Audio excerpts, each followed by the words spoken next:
ಈಗ ಹೇಗಿದೆಯಾ ಅಮ್ಮ?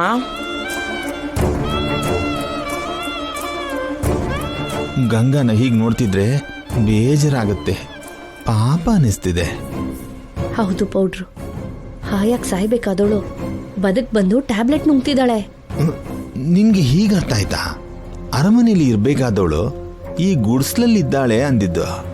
ಅಬ್ಬಾ, ಇವಾಗ ಹೊಸ್ತಾಗಿ ಎಲ್ಲಿದ್ದಾಳೆ? ಮೊದ್ಲಿಂದಾನೂ ಇದ್ದಾಳಲ್ಲ.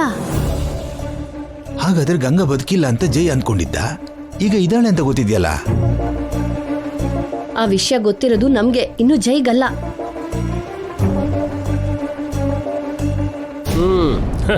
ಕೊನೆಗೂ ಪೌಡರ್ ಅವ್ರಿಗೂ ಚಂದ್ರಿಕಾ ಮೇಡಮ್ಗೂ ಒಳ್ಳೆ ಟೆನ್ಷನ್ ಕೊಟ್ವಿ. ಕೊಟ್ಟಿರೋ ಹೊಡೆತಕ್ಕೆ ದೆವ್ವ ಬಂದು ಹೋದಾಗಿರುತ್ತೆ ಅವ್ರಿಗೆ. ಹೌದ್ರಿ, ಅವ್ರನ್ನ ಚೆನ್ನಾಗಿ ಆಟ ಆಡ್ಸಿದ್ವಿ. ಇನ್ನೊಂದ್ ಸ್ವಲ್ಪ ಆಟ ಆಡಿಸ್ಬೇಕಿತ್ತು. ಮುಂದೆ ಮುಂದೆ ಆಡ್ಕೋಬಹುದು. ಆಗ್ಲೇ ಏನಾಯ್ತು, ನಿಜವಾದ ಕತೆ ತುಂಬಾ ಇದೆ. ಜೈ ಸಾರು ಗಂಗಾ ಮೇಡಮ್ನ ನೋಡ್ಲಿಲ್ಲ ಅಂತ ಇವ್ರು ಅನ್ಕೊಂಡಿದ್ದಾರೆ, ನಾವು ಹೇಳಿಲ್ಲ. ಅಯ್ಯೋ ರಾಮ, ದೇವಸ್ಥಾನದಲ್ಲಿ ಜೈ ಸರ್ ಸಿಕ್ಕಿ ಮಾತಾಡಿದ್ನ ಗಂಗಾ ಮೇಡಮ್ ಅವ್ರಿಗೆ ಹೇಳ್ಬಿಟ್ರೆ?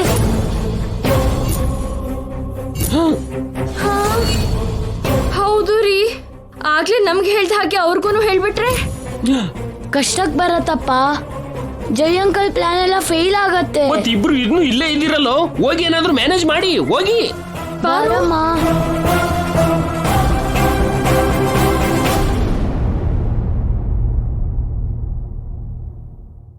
ಪೌಡ್ರು, ಬನ್ನಿ ಬನ್ನಿ.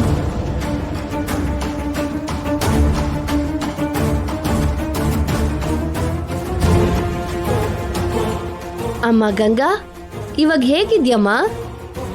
ಗಂಗಾ ಗಂಗಾ ಅಂದ್ರೆ ಯಾರು?